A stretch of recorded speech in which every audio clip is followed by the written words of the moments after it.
കോഴിക്കോട് കൊയിലാണ്ടിയിൽ കാറും ബസ്സും കൂട്ടിയിടിച്ച അപകടത്തിൽ കാർ പൂർണ്ണമായും തകർന്നിട്ടുണ്ട്. അതിന്റെ CCTV ദൃശ്യങ്ങൾ ലഭ്യമാവുന്നു. അതിലേക്ക് ആദ്യം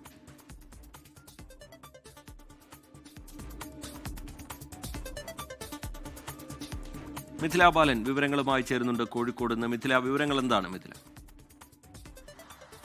ശ്രീജിത്തെ, എടവണ്ണ കൊയിലാണ്ടി സംസ്ഥാന പാതയിൽ മുക്കത്തിനടുത്ത് ഗോതമ്പ റോഡ് എന്ന സ്ഥലത്ത് വെച്ചിട്ടാണ് ഇത്തരത്തിലൊരു അപകടമുണ്ടായത്. ബസ്സും കാറും കൂട്ടിയിടിക്കുകയായിരുന്നു. അതിന്റെ CCTV ദൃശ്യങ്ങളാണ് ഇപ്പോൾ പുറത്തു വന്നിട്ടുള്ളത്. കാറിലുണ്ടായിരുന്നത് മലപ്പുറം സ്വദേശികളാണ്. ആ കാറിലുണ്ടായിരുന്ന 5 പേർക്കാണ് പരിക്കേറ്റുള്ളത്. ഈ കാറ് പൂർണ്ണമായും തകർന്നിട്ടുണ്ട്. ഈ അപകടമുണ്ടാകുന്ന സമയത്ത് ചെറിയ ചാറ്റൽ മഴയുണ്ട്. ആ ഒരു CCTV, ആ അപകടമുണ്ടായത് എങ്ങനെയാണ് എന്നതിന്റെ CCTV ദൃശ്യങ്ങളാണ് ഇപ്പോൾ പുറത്തു വന്നിട്ടുള്ളത്. മലപ്പുറം വണ്ടൂർ തിരുവാലി സ്വദേശികളാണ് ഈ കാറിലുണ്ടായിരുന്നത്. അവർക്കാണ് പരിക്ക് പറ്റിയിട്ടുള്ളത്. പരിക്ക് പറ്റിയ ആളുകളെ ആദ്യം മുക്കത്തെ സ്വകാര്യ ആശുപത്രിയിലും പിന്നീട് മെഡിക്കൽ കോളേജ് ആശുപത്രിയിലേക്കും മാറ്റിയിട്ടുണ്ട്. അപകടമുണ്ടായി, ഞാൻ നേരത്തെ പറഞ്ഞതുപോലെ തന്നെ ചെറിയ രീതിയിലുള്ള ഒരു ചാറ്റൽ മഴ ഉണ്ടായിരുന്നു. ആ സമയത്ത് കാർ നിയന്ത്രണം വിട്ട് ബസ്സിൽ ഇടിക്കുകയാണ്. അതാണ് ആ CCTV ദൃശ്യങ്ങളിൽ നിന്നും വ്യക്തമാകുന്നത്. രജിത്ത്.